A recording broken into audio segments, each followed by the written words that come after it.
I'd like to call the Monday, August 11th, 2025 Committee of the Whole meeting to order. If the clerk would call the roll, please. Alderman Shu. Present. Vijetsi. Shabazz. Present. Dorset. Present. Katz. Here. Wynn. Here. Hemingway. Present. 6 present. 6 present. We have a quorum. Under public comment, citizens wishing to address the Committee of the Whole on matters germane to the agenda of this meeting will be limited to 3 minutes and asked to be brief and concise in making their remarks. Comments submitted by mail or email will not be read aloud, but a copy will be provided to each member of the council and made a part of the minutes. Would anyone like to address the Committee of the Whole under public comment? Hearing none, we'll move on to the discussion items. Item number 1, discussion on an ordinance to create a Class EBC liquor license for the Penny Event Center located at 26 West Side Square, Macomb. This had first reading at our council meeting on August 4th, and there's a further discussion if necessary. The petitioner, normally that's something that I'm really strong about, is having the petitioner here, but there was a medical problem for the petitioner, so we are, and they did reach out to us today and asked if there was anything that anybody else needed. So does anybody have anything to ask about on the Class EBC license? All right, hearing none, that item will be placed on the next council meeting's agenda for second reading and adoption. Item number 2, discussion on project services agreement for Chandler Park design from Farnsworth Group Incorporated. This was discussed at the Community Development Committee meeting on August 4th, and general discussion is planned. I assume the city administrator will take a lead here. Yes, sir. Thank you, Mayor Pro Tem. So if you recall, we have completed the master plan study for Chandler Park. We received quite a bit of public input, and overall I felt it was very well received with updates to Chandler Park. It's in bad need of that. So our plan all along has been to apply for, there are 2 major grants that we would like to apply for. ITEP grant, which is through the Illinois Department of Transportation. We have received that both for our downtown sidewalks and then also along Adams Street. And that'll be coming up later next year of 26. And then also OSLAD, which is a Department of Natural Resources. We could also apply for that grant. I did attend some training with IDOT probably 2 months ago, and they highly recommended that we have the design complete when we apply for the ITEP grant, so that's why I'm bringing this forward. I did ask Farnsworth to provide a proposal, which is what you have attached. We do have money in our, this is a TIF eligible expense, so we can pay for this from our West Side TIF. The Chandler Park is in the West Side TIF. We do have excess funds in that account. Will be around $400,000 at the end of this current fiscal year. So we can do that. It's about $194,000 in design costs. The project, if you look in the proposal, is around $3.6 million if we escalate it. So the goal would be to have the design complete in time to apply for the grants next summer, both ITEP and OSLAD. I will say overall, the master plan document that you've seen, the overall layout of the park, we have no intentions to change that in a major way. I think we have a very good agreement on what we've come up with in that master plan, but it'd be, designing the performance space, the shelter, the details of all the items. So that's what we're looking for. We did have this at community development. And the committee supported bringing it to council for discussion tonight and then asking for approval next week. Thank you. Does anybody from the Community Development Committee have anything to say from the meeting the other day? Alderman Katz. Yes, I think especially since it was recommended that design must be complete prior to submitting the grant, it's essential that we push this forward so we can apply for that appropriately. Thank you. Anybody else? All right, hearing no further discussion, we will place this on for action at the next city council meeting. Item number 3, we're looking at a Zoom presentation from IRR Corporate and Public Finance. Mr. John K. Hansen, Managing Director, concerning the sports facility pro forma. This has been discussed at Community Development Committee also on August 4th. Further discussion is planned, and here's some information from IRR. So we're going a little faster than what I'd hoped we would, so he will be joining us shortly, but I will start, and also MADCO Executive Director Kim Pierce is also here to speak a little bit about this. So I can give you a little background, get you up to date on where we are with the sports facility progress. So there's what I'll call our core group that's been working on this. So this is the mayor, Kim Pierce, Miranda Lambert, and myself. We are meeting with sports facilities every week, and we essentially have a different topic each week as we move forward. And then in the last, 3 months or so, we have visited 3 different facilities. We went to Mattoon, Illinois, to see their facility that opened in December, and actually. I'll just read a few of their statistics that they've put out. It's called Emerald Acres, and so in 6 months, and we saw very similar numbers proposed in our pro forma. So the mid-year economic impact report from Emerald Acres, and these are all estimated dollars, but over $6.7 million to local businesses. 15,900 non-local overnight visitors. 400 different teams have been to their facility. 36,383 visitor days in the market. Over 7,000 hotel rooms booked, and 47 jobs created. So we had a very good visit to Mattoon, and then we've also been to Rocky Mount, North Carolina, which is more of an event center. Rocky Mount Event Center still has the sports facility, but they're geared up more to event centers.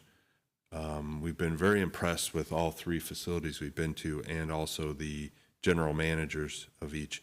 And then a couple weeks ago, we went to Overland Park in Kansas to see Blue Hawk, and I'll call that I keep saying the Taj Mahal of sports event centers. It has an ice rink when you first walk in. It's very high end. It's the most affluent suburb, I think, of Kansas City. So not that we're going to build something that big, but it's good to see, or that high scale, but it's good to see all these different facilities. So as we are going through this with sports facilities, a big thing that our next steps are where we're going to site the facility, working with a developer. So we're working on that end. Kim is very instrumental in doing that. So that's very important. And then also starting to really hone in on the financials of the project. So we did have a pro forma from sports facilities. I feel that concentrated more on the performance of the facility and what the facility can do for us. Now we need to look at how are we going to exactly finance it. We do have what I feel is a good revenue stream outside from the business development district that we're also working on, but then also how does the interplay with retail and commercial development that we're expecting to happen here, and then exactly how's that capital stack put together. So that's where we come forward with this proposal for Integra Realty Resources. We also discussed this at Community Development last week. So when we were in Blue Hawk, we met with John Hansen of IRR and attached his proposal in the council agenda. So do you want to come up and talk a little bit? So I'll let Kim come up, and I'm fumbling around waiting for John to get on. So as Scott has already told you, we have made several trips to other event centers around to try to get a better feel for what we may be looking at to do here in Macomb. The meeting that we had in Kansas was to absolutely see what that Blue Hawk was going to look like, and he's right, it is the Taj Mahal of all 3 that we've seen. But more importantly, it gave us an opportunity to talk to John Hansen, who is truly integrated in this type of dynamic, if you will, municipals and sports facilities. He understands municipal finance and funding, and he has, without even any hesitation at the lunch table, had told us that he would be able to help us identify funding sources that would potentially make us somewhat more flush than what we know we're going into for a while. So with that said, he had me at the hello for that, basically. But this venture that we are asking council and the community to embrace is truly, this is a game changer. You've heard us say this quite a bit, but it truly is for Macomb and the community. We are at a crossroads, if you will. There are communities around us that are wanting to do something with this as well. We have a lot to offer along this sports tourism line. And we also have a history with sports tourism. And I'm going to remind you that we had the St. Louis Rams here for 9 years, and we were able to parlay that into community and economic development.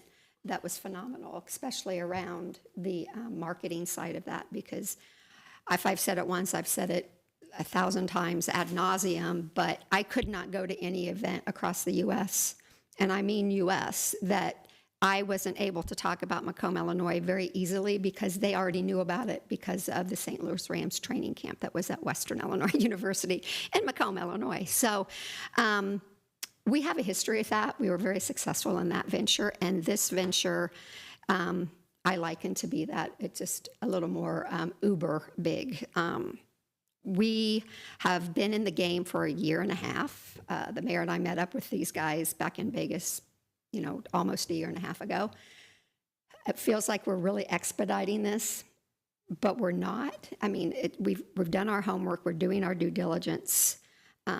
It's very easy for me to stand up here, though, I'm going to admit, and say that it's really easy to spend the city's money because I'm not part of that, right? I'm just doing the development on the outside and pushing the mayor and Scott and everybody to move it along. But if you don't have angst over this, then we're not telling you everything, because you need to know the good, the bad, the ugly. But this is such an opportunity for us. I truly believe this will be a successful venture.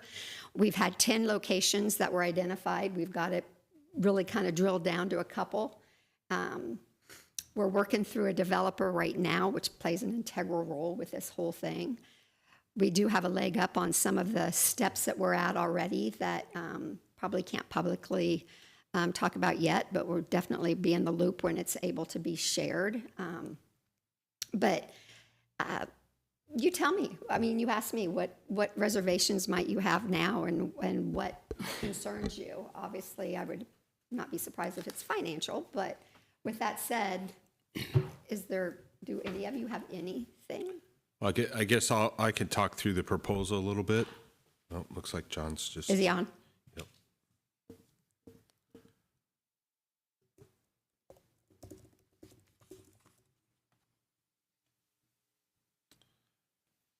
John, can you hear us?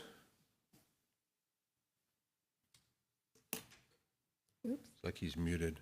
Houston, we have a problem. Yeah, he's muted.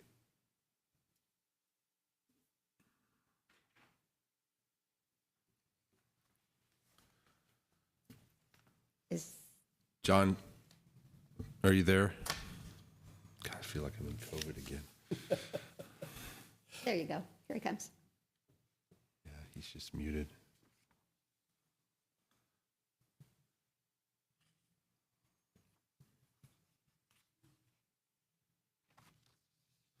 Well, let me talk through the proposal a little bit. John, are you there? He's unmuted. So there's a few steps to the proposal, I think 5 or 6. Yeah, so in the proposal, what we're looking at is to do phase 1, 2, and 3, and that would get us determining our capital stack. It would do the financial pro forma. So on page not numbered, about page 6, and then there's a compensation timing. So those first 3 phases, the total for that is $105,000. And then at that time, John has said that we could be done with that within 4 months, essentially the end of the calendar year. And that gets us to really, we feel, we've talked about, and the mayor's talked about this, off-ramps, where if this project just doesn't make sense, when can we stop it? So that would be a big off-ramp in around the first of the next calendar year, to say financially it just doesn't work. And this is with SFC, IRR, our potential developer, and the city all working together, and MaidCo working together to look at all the potential retail development, hotels, what would go around that development, and then, of course, the facility itself. So that's what we're looking at. John, are you there? Okay. I don't know, his audio must not be working. So we've, as I mentioned, we talked through this with community development. We feel this is our next step that we need to complete. We're also starting to talk to, so we've learned through this process that sports facilities has multiple arms, I'll call them. We've been working with Sports Facility Advisory, SFA, to get us to where we're at now. As we continue to move forward, we'll work with SFD, Sports Facilities Development, so they can help us pick an architect, decide on what construction delivery model we want. Do we want to have a conventional design and bid it out? Do we want to have a project manager at risk? We have lots of options on how we can do that. So that's conversations we're also starting to have is, we want to keep this moving as expeditiously as possible. That's what we're working on next is schematic design. So sports facilities development can do this schematic design, which is kind of narrowing down what that floor plan would look like, and then we would work with an architect likely to start design. So.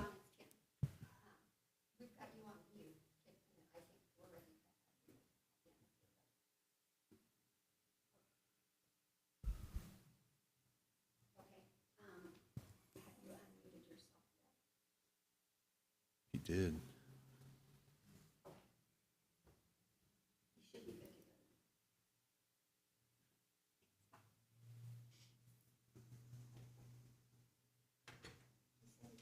Good afternoon, John A. Hansen's on. Yes, John, can you hear us? Loud and clear, yes. Okay. So we can hear you. So we've just, Kim and I have been kind of talking through the proposal a little bit, where we're at, what our process is. I don't know if you want to talk for a couple minutes just about your experience in your firm to kind of give the council an idea. Absolutely. Be happy to do that. Good afternoon, everyone. John Hansen here with IRR Corporate and Public Finance. I'm Managing Director of the Corporate and Public Finance Group and have been since 2011. We're part of the broader Integra Realty Resources firm. IRR has over 50 offices around the country. Including closest to Macomb would be a presence in St. Louis and Chicago, both. Most of our 50 offices around the country are dedicated to real estate consulting and things like appraisals, valuations, and things of that nature. So those most of those 50 offices specialize in the geography in which they're located and become subject matter experts of whether it's the St. Louis MSA, Chicago MSA, more broadly, Illinois markets, what have you. Our group in the corporate and public finance group that I lead is a little bit different. We're more of what we call a specialty practice group. We're located in the heart of the country in Kansas City, Missouri. We deploy our corporate and public finance expertise to each of the other offices around the Integra Realty Resources network. and go where we have project referrals and clients that we have built relationships with take their projects. So we deploy our in this instance, public finance expertise wherever the projects take us nationwide and beyond. We've done projects in Europe and the Caribbean and outside the United States as well. We have helped our clients who are both developers and municipalities garner over $1 billion worth of public finance for their projects. We're very proud of that. That $1 billion of various types of financing have allowed some really special projects to move forward. Within the proposal that we created for the city are a handful of examples in the back of that proposal that give one-page case studies for several of those projects that we're particularly proud of. Those projects span different types of projects that we work on, some very large projects, some more moderately sized projects. Some have been projects that are 20 years old now, or the start of those projects are 20 years old, and others of those projects are a little more recent. So it attempts to give a flavor for the type of projects, the breadth of our expertise and experience, so I hope those are helpful.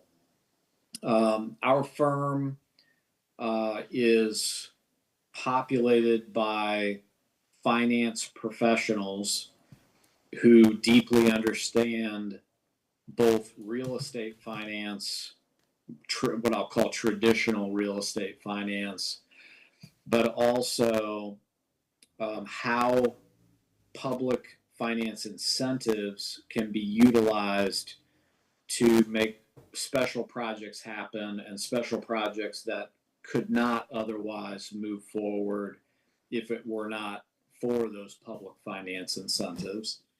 So we assist both developers and municipalities and other quasi-public type entities. We're a registered municipal advisor, as an example, which is, if we were fortunate enough to work with you all at the city of Macomb, we would be a municipal advisor for you. But we bring that expertise, that finance expertise of both understanding the public incentives and very complex real estate finance challenges. We bring all that together to initially help our clients understand the feasibility of their project. How can we make the envisioned project work? What ingredients would we need to assemble to make this project work? Then we, as a second major step, work to implement those strategies, many of which would be subject to the approval of the governing body of the municipality in which we're working.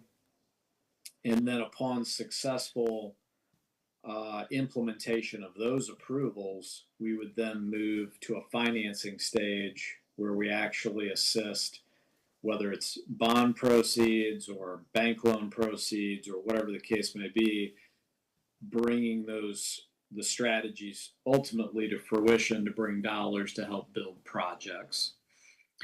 So that's a little bit about IRR, what we've done in the past. I love talking about example projects that we've worked on because it helps illustrate our capabilities and the types of projects and how we work on those things. If you all would like to hear more about that, I'll just pause there, see if there are questions. And if no further questions about IRR itself, I'm more than happy to walk through our proposal as well. Thank you, Mr. Hanson. Does anybody on the council have any questions? Hearing none, then would you go ahead and walk us through that? And I'm showing that everyone else is muted at this time if anyone else is speaking. No, there was no other comments.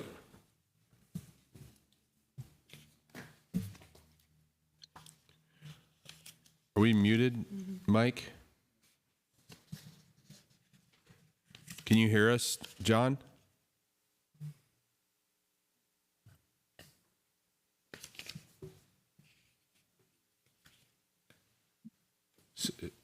Okay. Well, it says City Zoom is muted.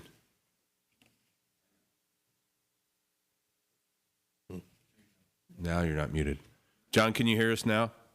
Yes, I can. Thank Okay. you. Yeah, thank you again, Mr. Haynes. There were no questions at this time, so if you would go ahead and walk us through the proposal, see if we can get a grasp on that. Absolutely. Would be happy to do so. Thank you for the opportunity to do that.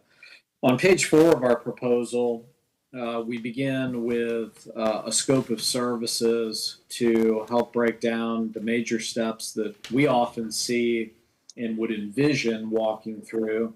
Every project, you'll hear me say this when I met with staff and representatives of the community here in Kansas City. They heard me say this multiple times. Each project is unique and a little bit different, but we certainly see a lot of similarities between projects. And so what we've done is attempted to group what we believe would be the major steps in this process into 5 phases. The first 2 phases start with us learning more about the project. We've received some excellent information from sports facilities companies about the envisioned project, the feasibility of it, the demand for it, things of that nature, which are fantastic starts. We'll familiarize ourselves more deeply with that at the beginning of our engagement, and then look at the specific dynamics of this project and look back upon other projects that we've done, both within the state of Illinois, but in many other locations that have similarities. And we'll bring together various strategies, financial strategies, and analysis, and put them into a preliminary financing analysis for us to discuss with staff as we work to come together to a strategy that would help actually implement this project. That capital stack, as we call it, to assemble the necessary sources to pay for the project would include a number of things. There'll be public finance proceeds, which we specialize in. There'll be ideas like bank loans, charitable contributions, sponsorships, naming rights, grants, and other potential sources of funds to help build the project. We'll model those all up into multi-page financial analysis that shows proposed sources and uses, cash flows, budgets, things of that nature, to really help put in black and white what it is that we're wanting to achieve and how we're going to achieve that. We find time and again, as we put that analysis together, it's far from correct the first time, but that process of putting things down in black and white, beginning to explore what the strategies are, considering the limitations and constraints that every project has, whether it be the tools you have available by state statute, cost factors related to the land on which the project's going to be built, land control, land assemblage. A whole host of factors will go into what's in that analysis to begin with. But that draft analysis and subsequent revisions of that help to further refine at each stage what a potential strategy could be that could be executed. And so we'll work on that in a high level of detail in phases 1 and 2, working closely with designated personnel of the city and other key stakeholders, as you all would instruct us to come up with a viable financial strategy.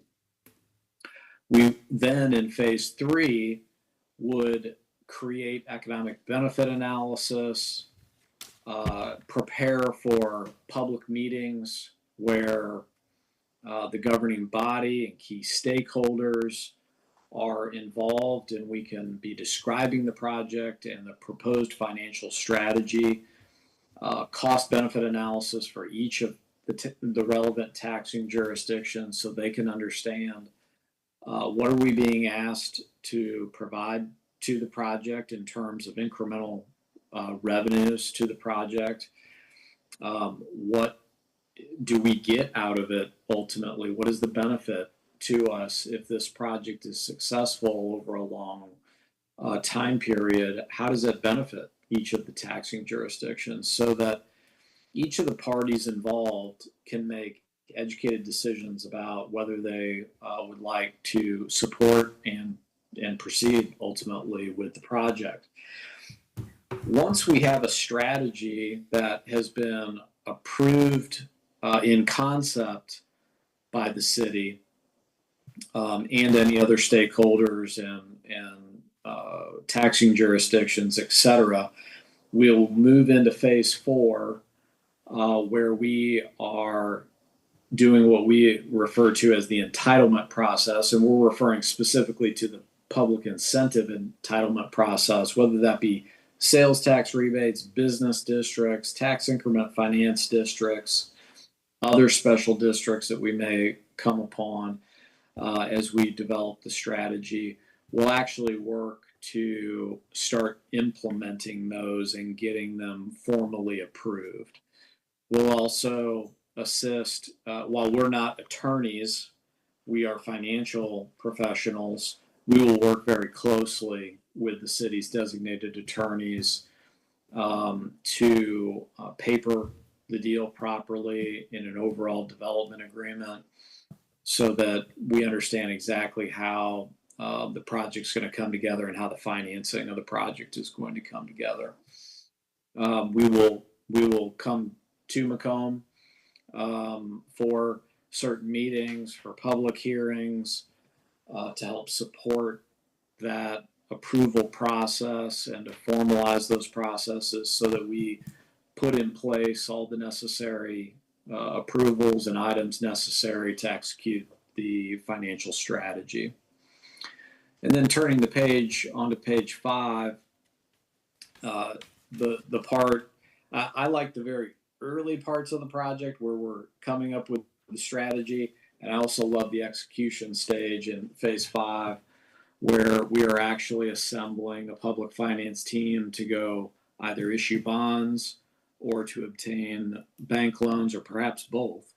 It's not unusual to have both on a project, but executing and really being your bond/debt advisors as we walk through that process to bring capital to the project to help construct it.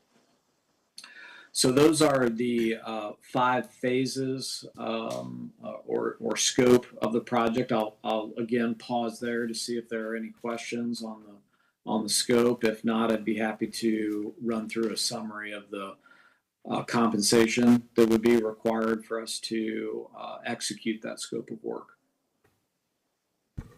Any questions at this point? Move on. All right, let's move on to the financials. Thank you very much. So there's a table on page 5 that discusses the fee structure for us to become engaged in the project. The concept here is that incrementally, you or whoever is our key point of contact, whether that's Scott or someone else,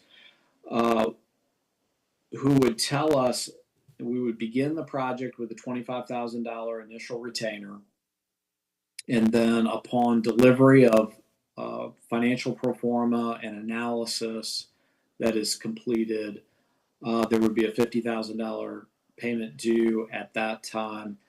But at each one of these stages throughout the table, there's an opportunity for the city to say, let's pause. We have an issue to resolve before we can move to the next step.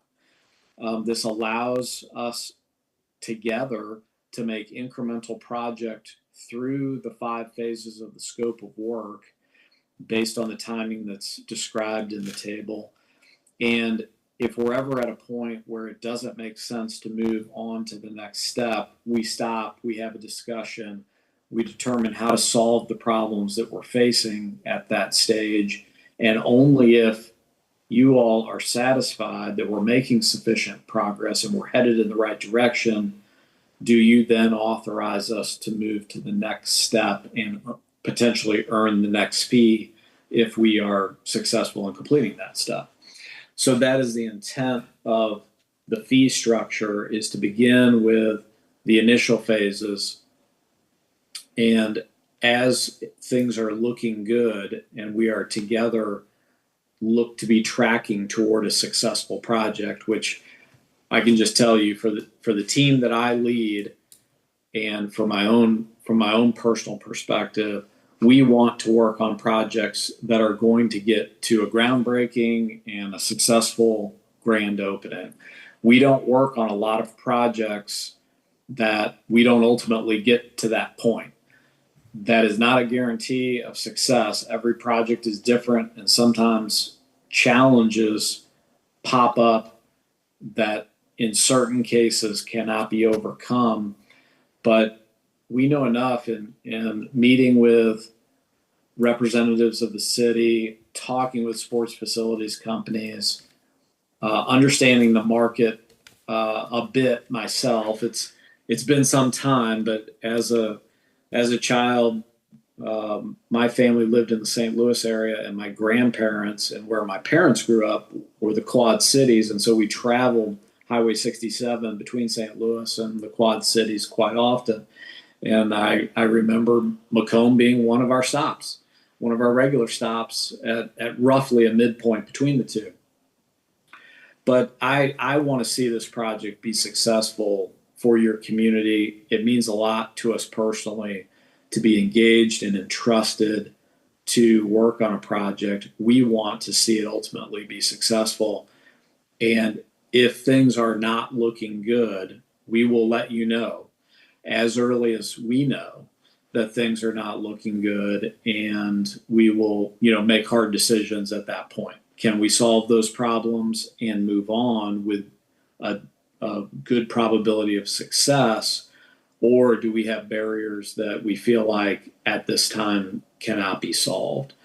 And so that's our commitment to you all, is to work toward a successful project and to let you know if we think things are not looking good. You'll notice by the nature of our fee structure that we have smaller fees along the way at these fixed fee milestone steps. Most of our fee that we earn on projects of this nature are earned in the success fees. And so if it doesn't look like we together are going to be successful at raising the necessary funds to build the facility that you would like to see built in your community, it behooves us to have those tough conversations sooner rather than later as well.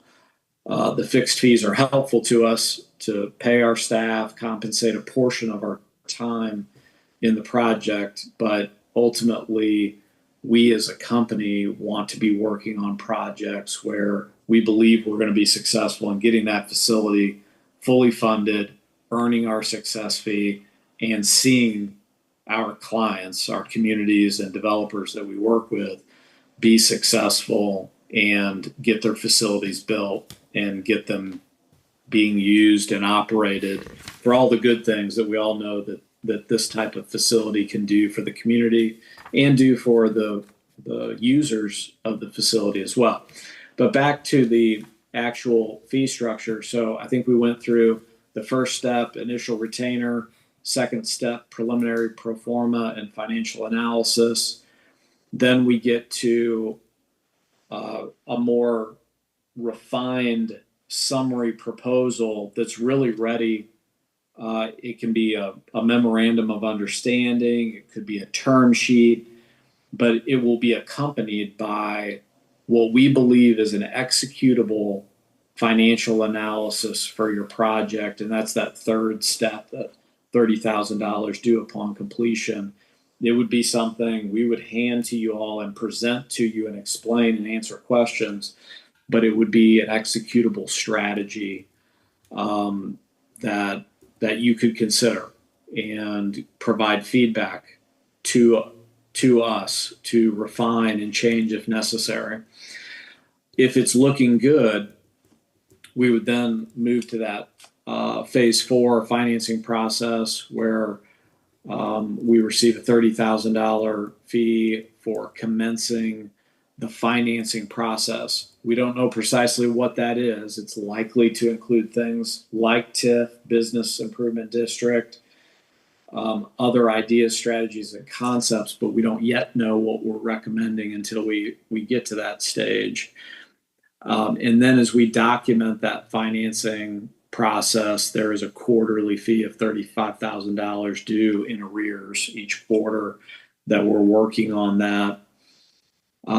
Those are the fixed fees. And then when that funding is actually approved, there's a 1% fee with a minimum $250,000 of approved public funding on a net basis. And then ultimately, when we have either a loan or more likely a bond closing for the project, there would be a 2.5% fee on the gross amount of those bonds or other public funding secured for the project with a $500,000 minimum fee. There's also a travel expenditure each time we come out to help compensate both our time and travel expenses, regardless of whether it's me coming out, but more than likely it would be me accompanied with a member or two of our team. We would charge a $5,000 fee to compensate for our time and trip expenses and things of that nature. That fee helps keep us both working efficiently. If we can do things like we're doing now on a Teams or Zoom call, great, we'll be efficient and do that. But we know there will be times where it will be important for us to be there in person as well. So that's really our scope, compensation, and timing. We intentionally try to make that concise, but as clear as possible. But I know you may have some questions about it, and I would be more than happy to address any questions about scope, fee, or timing. Thank you again, Mr. Hanson. Does anybody on the council have any questions concerning this? Alderman Shue. Thank you very much for the presentation, John. I don't know if my question's more for you or for Scott, but I can see in phase 3, there's an opportunity for community feedback. In phase 1 and 2, is there opportunity, and I guess that'd be for you and for Scott and others, where is there an opportunity for community members to give us thoughts on if we should even proceed this far? Mm-hmm. Scott, would you like me to go first? Yeah, please go ahead. Absolutely. So we really believe, and this is true whether we're on the developer side or the municipal side of the table, we believe in transparency. And we believe in putting together a strategy that has wins for both the public and private sector, because we think that if both sides can achieve their goals, that leads to the highest probability that the project is going to actually be successful. If the public side takes on too much of the burden, it either becomes politically unpalatable or the risk reward just isn't there for the public sector. And likewise, if projects get weighted too heavily on the private sector, which we all want to see additional private development occur around these facilities, both to make the facility and the user experience as great as possible. But it provides a profit opportunity for the private sector and provides jobs and investment and economic development and additional tax revenues for the public sector. So we really believe in transparency and developing a win-win for all parties. The early parts of that, I'll let Scott talk about their vision for how to get public input at the early stages and when and how often to brief the public, either in the context of a city council meeting or other types. And we have some ideas about that. But the very nature of the approval process for the financing structure, let's just say for the business district alone, there are mandated notices and public hearings required to approve a business district. And we, in conjunction with your staff, legal counsel, and the entire team working on this, will be very conscientious and follow those minimum guidelines at a minimum. And if at the direction of the city council, there are to be extra public hearings or extra opportunities for the public to hear about, ask questions, and things of that nature, we fully support that as well.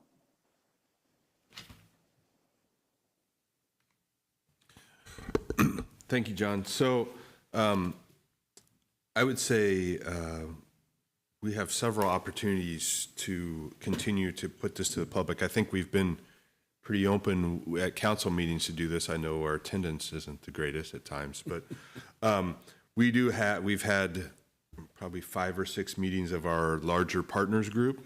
So that includes the hospital, the county, the YMCA, the Chamber of Commerce, MADCO, of course, CVB, ROE, and the Park District. So between all the members in all those groups, which we've asked them very explicitly to take it to their memberships, I think all of their boards have all discussed this. Now, I would be open to suggestions on how we could get more public input on this. I think we've publicized it. It's been on Facebook. I've seen a few comments there, but more intentional, we could have an open house, things like that. But I think we've several committee meetings and council meetings to discuss this. And as John mentioned, the Business Development District, we're in process with that. We're going to have a public hearing coming up for that, a similar time frame this fall. And I'm sure As one example, just to dovetail on that, when we were working with the city of Mattoon, Illinois, on their project, we held a city council meeting at the local community center and ended up hosting, I would say, 200 to 250 people, where sports facilities companies made a presentation. The steering committee, as we called it, presented. IRR presented the financial strategy. And then we probably did probably a 45-minute presentation amongst all those parties about the vision for the project, how we believed it would work, how the finances would work, things of that nature. And then just allowed folks an opportunity to either come up and comment or to ask questions. We openly answered those questions to the best of our ability. And it ended up really being a positive experience for the community where they could feel that they had all the details laid out to them. They could ask any question. Folks either answered the question on the spot or got their information to follow up with them if it was the nature of a type of request that would require some, for example, electronic follow-up or additional research on our part. So that's an idea. As I've mentioned, every project's different. Every community wants to handle that a little bit different, but that would be an option to consider. John, what stage of the project was that done at? Do you know? Do you remember? Yeah, I would say that it was. I'm looking at the phases of our project just to help explain it in terms of the 5 phases and how we've done the scope. It would have been somewhere, but probably in phase 3, where we were finalizing what the recommended strategy was. The city council had seen it. They had given us some feedback. We'd responded to that feedback, and we were getting ready to implement, in that case, a TIF, a business development district, and other related strategies. But we hadn't yet started those processes. So I think it was squarely in phase 3, but not yet to phase 4. Oh, sorry. She's going to come up regardless. Okay. Hey, John, it's Kim. Did you have Rural King there for that community meeting? And for those of the council, Rural King is the developer that was the driving force behind the Mattoon Emerald Acres project. So they bring a whole nother level of discussion to this community meeting. So was Rural King there? They were. Now, Rural King, in the case of Mattoon, what they did very early on was create a multi-pronged steering committee, which it sounds like you all have a version of that. Correct. The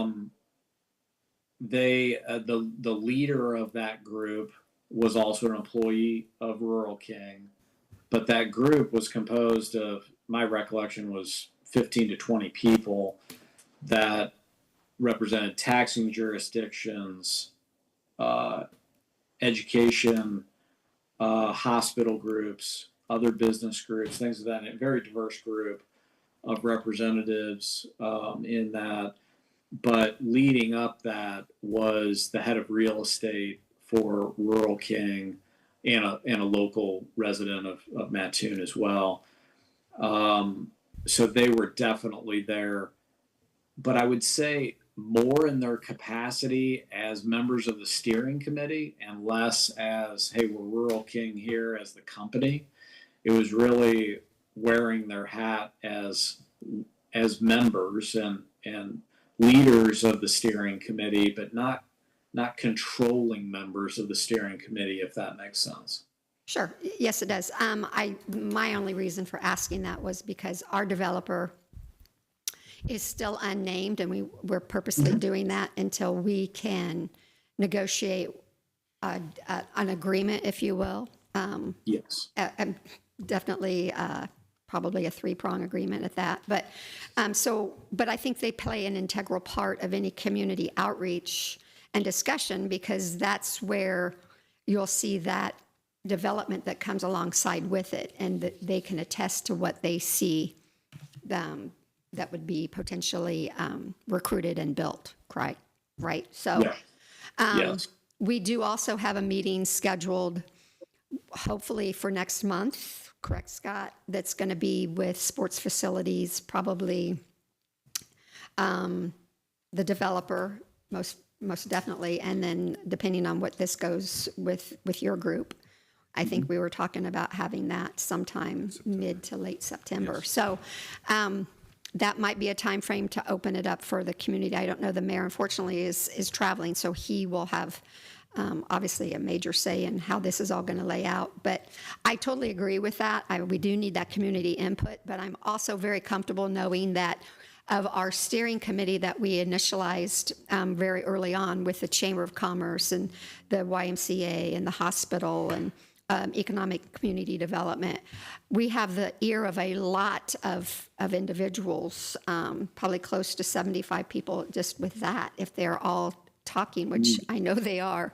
because we're Yeah. picking up street talk. But so it's out there. I think it's just kind of finalizing it, as you said, with this maybe, which I think is a great idea to have something probably at Spoon River College that we could open it up for this discussion.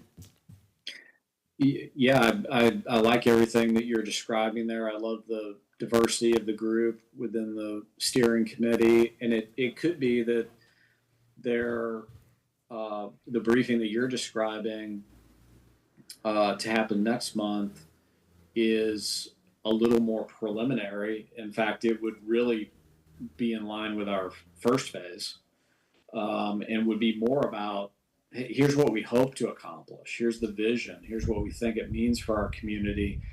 And then we could come back at the appropriate time in roughly phase 3, where we have the opportunity to lay out more details of how we propose to implement it.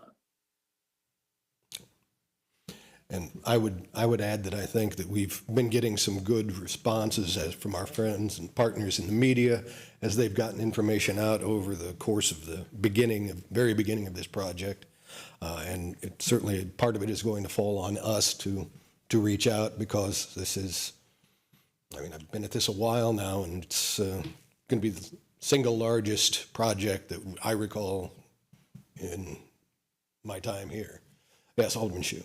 Well, I to your last point, yes, which is why I think it would benefit us to do even a couple of community sessions, even if no one shows up, because I hear more concerns and negatives right now, and I think there's a perception that there's just a couple individuals real excited, and we need to open it up to make sure we at least hear people, not to slow it down, but I think I've had multiple people just feel like there's not an opportunity for the community to actually say any thoughts at this stage, and I hope that we figure out how to do that. I would agree with that. Agreed.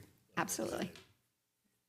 Because our best voice is going to come from the community as we push this thing along. So if there's any concerns or maybe just misinformation that gets out there, as we know that can happen too, I think it behooves us to go ahead and have those community meetings and try to put any concerns to rest. With that said, we can't be everything to everybody either. So we know that we're going to have some of the naysayers, as we always do with any kind of a project. But we'll see how it all falls.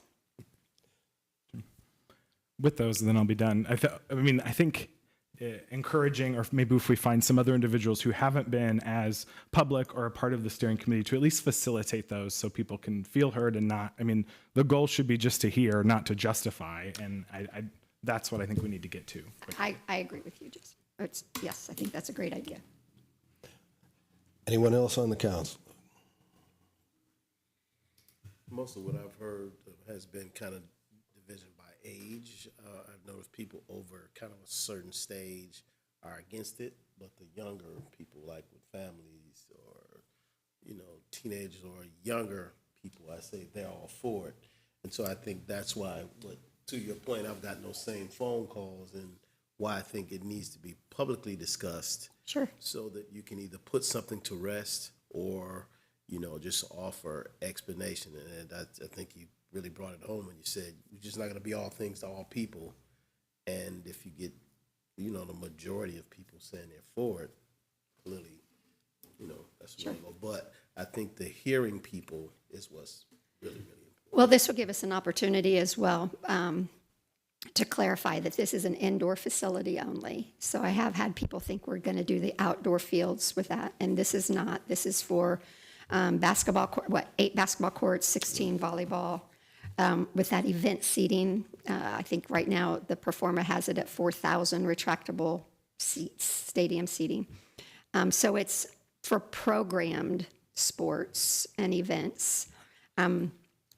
Fill in with the local as much as it can, but the end goal is to bring in those traveling teams. And I think you're right when you said I think there's a demographic there of age where if you don't have kids in that arena and you don't realize the money that gets spent at that in that age frame of those kids that are traveling, you won't get it. Because honestly, when Mike first talked to me about this, I mentioned earlier, a year and a half ago, I was like, Mike, yeah, I'm not sure I'm buying into this. It won me over after I heard about it, but I totally understand where you're hearing from those individuals in the public. Totally understand it.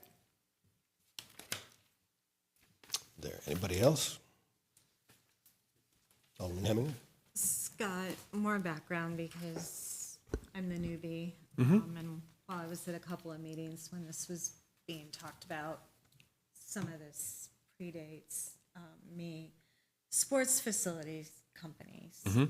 I heard you mention, moving from SFA to SFD.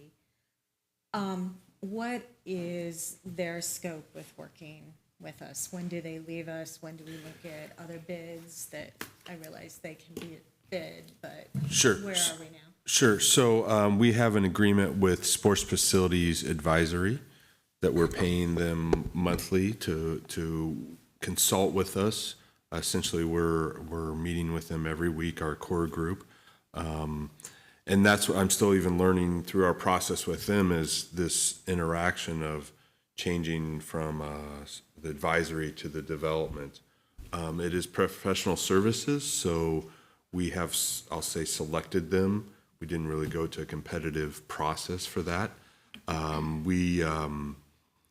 We feel we have the best company. They manage over 90 facilities in the United States. We feel that they are very knowledgeable, and the facilities that we've been to, well, this is the management side of it, which is the third part. Very well run, very professional management, general managers there. So kind of all those stages it seems like we have. And it's similar with IRR. We feel that this is a premium company to deal with and is going to get us our best shot of making this successful or deciding that it's not best for us. So. And the management side that you just mentioned, are they part of that? They're all part of sports facilities companies. But were they part of that initial contract? No, no. It's just the advisory, and we can continue. We talked to them about this last week about how does that change from advisory to development. If we start doing design, schematic design, and things like that, then it becomes a development part. He said we can continue that now. There's a lot more work, more hours. It's all hours based. How many hours are you spending for someone? It's going to be more expensive than what we're paying now because there's a lot more work getting into development with sports facilities. And then the management would be based on the size of the facility, they're all sports facilities employees, so how that gets into that third part. Does that help? Yeah. Okay. I'm just trying to understand. No, I what understand. We've already Yes. got and. Sure, absolutely, anytime. Anyone else? So the next steps for this exactly are? So our next step is we would like to at least get started with IRR, and we'll have that on for council next week to start these first 3 phases. We were already planning to have sports facilities and, if approved, IRR come in September, as Kim mentioned. Sounds like it would be a good opportunity to open up to the community. I need to speak with the mayor when he gets back, but I think it's a good idea to get all of it was planned to meet with our steering committee, but if they're here and we're paying for the trips anyway, let's open it up to the community and get it out there and let everybody hash it out. So We're approving the basically 105,000. yes, that is what we're asking for. And that'll be paid for from the business development district. Yep.